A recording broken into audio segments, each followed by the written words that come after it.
Hello everybody and welcome to my channel. If you're new here, my name is Manjari and I was a long time Starbucks barista. I no longer work there, but I always love to share on how people can get hired there. It gave me a lot of experience and it was a really good job at the time I got hired, and I definitely don't regret all the time I've spent there. I made a lot of friends, so I made quite a few videos about my experience there. So today's going to be specifically focused on how to prepare for the interview and interview questions, so you can, try and answer them before you go into the interview. A lot of people are getting hired there right now and getting job offers there, so I want you guys to be prepared.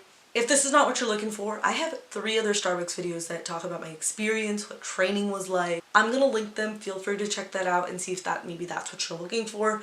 Otherwise, just leave your questions in the comments and I'm pretty active and I will try and answer all of them. Before we continue, don't forget to give this video a thumbs up so this helps as many people as possible, and don't forget to subscribe to my YouTube channel for more content. The first place you gotta start is doing research on Starbucks. I'm not saying you gotta know about the origins and whatnot. I'm talking about the latest things that are popping out. I know they got this like pistachio latte. You should definitely know what kind of stuff Starbucks is releasing, what's popular. You don't have to know like TikTok drinks and whatnot. That's not what I'm saying. I'm saying their new releases. You want to talk and know them, and you have to be able to name drop them, and that way they know that you are invested in the company, you care about the company enough to maybe try some of these drinks already before being hired. They don't want somebody who is in it just for, the commonly known benefits like the free stocks and insurance and ASU online, which there's no problem if you're in it for that. The problem is if the manager thinks you're only in it for that, because that won't make you a good barista in their eyes. So focus on making sure that you research what's going on. I'm not saying research trends and you're going to be a part of that.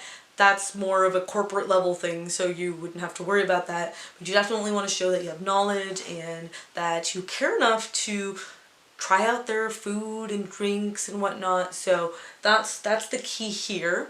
You also want to make sure that you have some sort of favorite drink you can talk about and describe really well, and what you like about it, the taste. You definitely want to make sure, you say something that Starbucks actually sells. So this goes back to just doing your research overall and knowing the kind of drink Starbucks sells and that you like. You should definitely be able to mention it by name and describe it. The second thing I'm going to recommend, which I know might seem obvious, but it's not obvious to all, and that's to dress nicely. There's 2 ways you can do this. First, which was what I did, but I was like 17 at the time. I dressed in like a nice shirt and nice pants. You can still wear a nice shirt over Zoom if that's where your interview is, or even if it's in person. You can still totally do that. The other option is to follow the Starbucks dress code. The Starbucks dress code is very specific and I don't even remember it anymore off the top of my head, and they are constantly changing it. But that is another way to dress where you look, distinguished enough that you care, and it's very specific, so if you follow it, the manager will notice. It's basically like there can be no sort of print and words on your shirt, and then no rips in, any pants you wear, and it's like specific colors. So if that's the kind of route you want to go, that is not a bad route at all, but you do have to do your research. This kind of information is definitely available online, and you can check that out there. But those are the 2 ways you should dress, and why you should dress nicely is because you want to show that you care enough to put effort. A lazy person doesn't put in effort, and nobody wants a lazy worker. So it is important that you dress nicely enough so it shows that you really do care enough about the interview, and that reflects on how much you would care about the job. Now the last part is questions that I was asked during my interview. Now, I'm not guaranteeing every single one of these questions will be asked, because some of these questions are very general, any job you get kind of job questions. But that doesn't mean the questions aren't valuable. So if you're trying to prepare for the interview, what you should do is try to answer these questions as if you were there. Like I said, it doesn't mean the questions are going to be asked, but if you're able to answer questions that I'm asking like right now to you and providing to you, you'll definitely be prepared to answer most of those questions that the manager or hiring manager asks you impromptu. So it's definitely good preparation.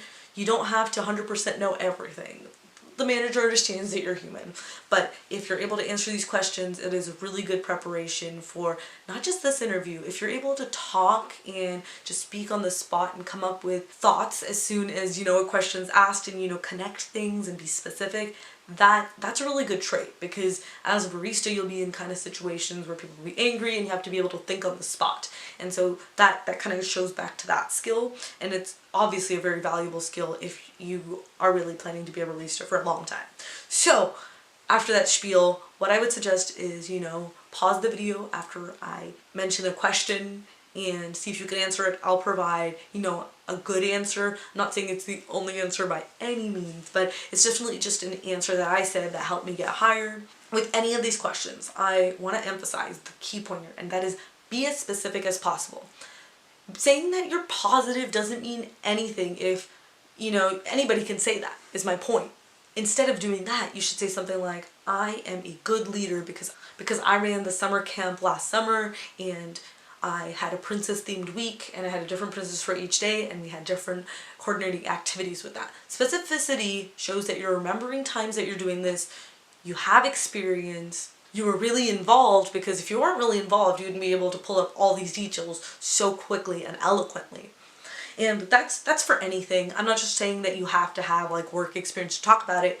You can talk about a time where you were super caring with your family, or a volunteer experience. It's not all just like you have to have previous work experience, because I got hired with literally no work experience. Starbucks was the first job that paid that I ever had. So they're not just looking for different work experiences, but my point is whatever it is, be as specific as possible. Being as specific as possible makes you seem more real, it makes you seem more invested, and it shows the manager who your real character is, because saying a statement is not the same thing as showing. It's like showing, not telling, which if you've been to any school in America, I heard that all throughout my elementary school days. So this is what I'm trying to tell you. You shouldn't just say something, you should provide an example and prove to them that you are actually what you say you are. So that was a very long spiel, but let me start with the questions. First question, what are your strengths? And when you're answering this, you want to make sure you have like a fairly relevant answer. It should really pertain to kind of skills that would be useful as a barista. Saying that you're good at organizing, it's not a bad skill at all. It's in fact, it would be very useful at many jobs, but it might not be the most useful example to mention as a barista. So that being said, what you could mention is that you are good at talking to people, you enjoy talking to people, you're very social, but you know how to get things going, and you know how to multitask well, you're very efficient, and you can read people very well, so you can understand when they're upset without them saying it. This is just a sample answer, it's not the only answer, there are tons of good answers, and I'm not saying that if you say this answer, you're gonna get hired by any means, because different managers are looking for different things, and that's the key here, because I've been with managers who will literally hire anybody off the bat, and I've been with managers who really want someone that will work well with their team and are in line with what they're looking for. So that being said, another kind of question that you would basically get, not just at this job, and any job, is what are your weaknesses? Now, when you answer this question, you don't have to say stuff like, my biggest weakness is I'm too perfect, or my biggest weakness is I work too hard. That's just an obnoxious answer, and nobody's looking for that. People are looking for honesty, but it doesn't mean you should say, my biggest flaw is that I'm tardy. Nobody wants a barista who's tardy either. But you do want to be real about it. For example, you could say something like, my biggest flaw is that I get invested a lot and I really care about, what I'm doing, and so sometimes I get overly invested. For example, back when I ran the summer camp, anytime a parent would get upset with me, it would stick with me because I really wanted to make sure that the child had the best experience. And even though that happened previously, I've learned that I should just learn from my mistakes and be better for the next interaction so that I can make other people's experiences better. So you want to address what it is, show a specific example of that, and then address how you're fixing it. It can work with most traits. Obviously, it shouldn't be ones that majorly interfere with your job as a barista, but it should be something where you're showing that, hey, I care, but I also care enough to become better. Next sort of question would be, how will your strengths help you as a barista? Once again, you gotta do the connecting. So start with, it's basically like an extension of what I was saying for the what are your strengths, where I say like, specifically talk about stuff that'll help, baristas. But this would probably be asked to people who were talking about maybe non-related traits when they were asked the question, what are your strengths? So how to answer this is you want to talk about maybe how you're a people person, but how you like to always get things done and how you're always on top of your tasks and you're good with time management, and you know maybe when you're ready to ask for help. Oftentimes you're used to doing things by yourself, but you know that when you're getting overwhelmed that you can ask people for help. Stuff like that. You know, sometimes you'll be outside in the front on your own making drinks and you'll need help, so you know, call the manager and the manager can come help you, whatnot, stuff like that. There are so many right answers for all of these questions, and obviously some might be better, but it's in the eyes of the person hiring you. And the fact is, any job is biased because it's what the manager wants, and if that's not what the manager's looking for, you're not gonna get hired. So I mean, you can prepare, and sounding eloquent will definitely give you a leg up, but just remember that at the end of the day, some things are out of your control. You should do your best, and if you get hired, it was meant to be, and if you weren't, there are better jobs for you out there, something that, you know, life was just looking for you to give, and this was just, you know, a stop along the journey. The last couple questions are ones that pretty much every person I know who has gotten hired at Starbucks has been asked. First one, what do you do if a customer is upset and wants their drink remade? Correct answer, and this is the only correct answer just for this question, is always remake it. You want to make the moment right. Whatever it is, even if it's something small like my soy does not look the right way. My soy chai does not look the right color. I don't know what I'm saying. You say, okay, I apologize. How can I make it better? What would you like me to do? You want to show that you're not trying to be petty. You want to tell the customer that you are trying not to stress them out, and you care more about being the best part of their day and being something they look forward to, and not something that is stressful and that they have to be worried about constantly. So that's the key here. You know, you will convey that to the manager by, you can just say that, or sure not tell. Mention another time maybe you worked in customer service where a customer was upset and you apologized and said, I'm so sorry for this experience. I am happy to, you know, get you a new batch of fries. And then a more general version of this question is, what do you do if a customer is upset? And you know, you can try it's not as specific as the previous question, which is very much a Starbucks question, because constantly people want their drinks remade, which can be very understandable because a lot of new people make drinks, so I'm just putting that out there. But for this question, it's more like people will get upset about non-drink related things when you're on the job, and the idea is that, you know, you'll be patient, try to understand the situation, and you know, if I can't help, I will call the supervisor manager and make sure that they can sort everything out. And that's the key here. Another really important question, but not so customer related, is if you have an issue at work, how will you try and fix it? And almost every single Starbucks workplace I've worked at has had so much trauma.